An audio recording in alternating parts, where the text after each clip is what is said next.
Financial Modeling, Topic 12, Bond Interest and Yield Curve. Section 4, Compute forward interest rates given zero coupon spot interest rates. A spot rate is an interest rate on an instrument issued today and matures at a future date t. So we can write that as R0t, the interest rate on an instrument that starts today, period 0, and matures at time t. Forward interest rates are interest rates on instruments issued at a future date, some date t1, and mature at a later date, say t2. We can say that the interest rate starting at t1 and maturing in t2. Now, forward interest rates are used to lock into future investments. They're called forward rate agreements, or to lock into future borrowing rates. So banks are ready to offer you what the 1-year interest rate will be 1 year from now, from say year 1 to 2. However, you can also calculate an implied theoretical forward interest rate by assuming there's no arbitrage when comparing forward and spot interest rates. Lastly, a zero rate. A zero rate is the yield on a zero coupon instrument, or the discount rate on a zero coupon instrument. The zero yield is that discount rate that equates the present value of the bond payment to its market price. So let's look at a small example here. Say that the 1-year rate is 6%. That's the 1-year zero coupon rate is 6%. The 2-year rate is 6.5%. So the zero coupon rate 6.5%, and the 3-year rate is 7%. So in other words, if I were to buy the 1 year, if I put $100 in the 1 year, I'd get 100 times 1.06. If I were to invest in the 2-year zero, I'd get $100 times 1.065 squared. And if I were to invest $100 in the 3-year zero coupon, I would get $100 times 1.07 cubed. So that gives me an idea of my 1-year, 2-year, and 3-year zero coupon rates. Say I wanted to know the 1-year rate 1 year from now, written as R12.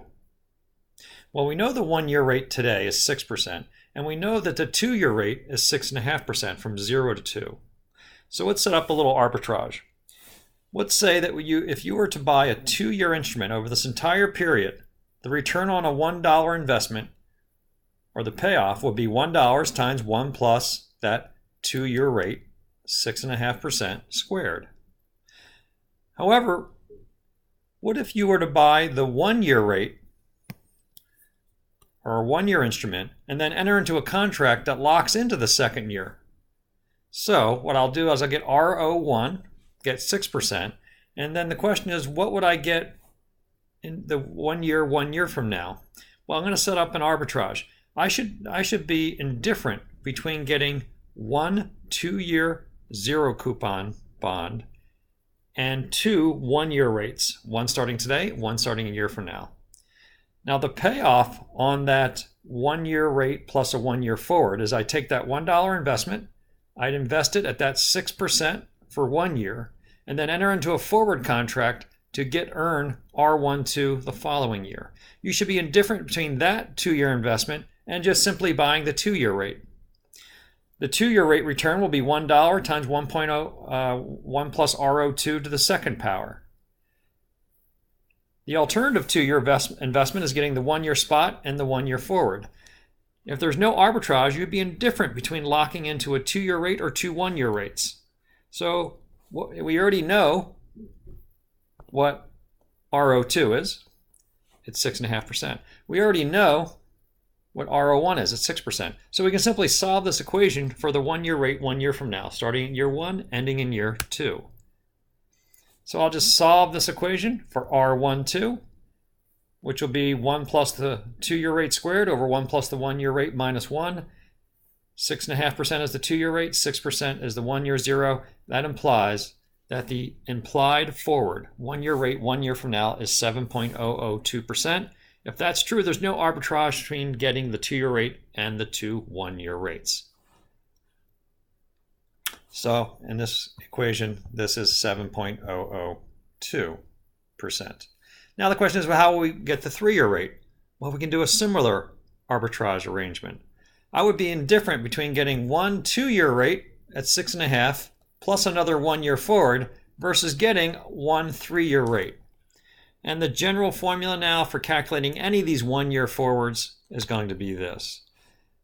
The 1 year forward, it starts at time t1 and ends in time t2, is 1 plus the later maturity to that power over 1 plus the earlier maturity rate to its power minus 1.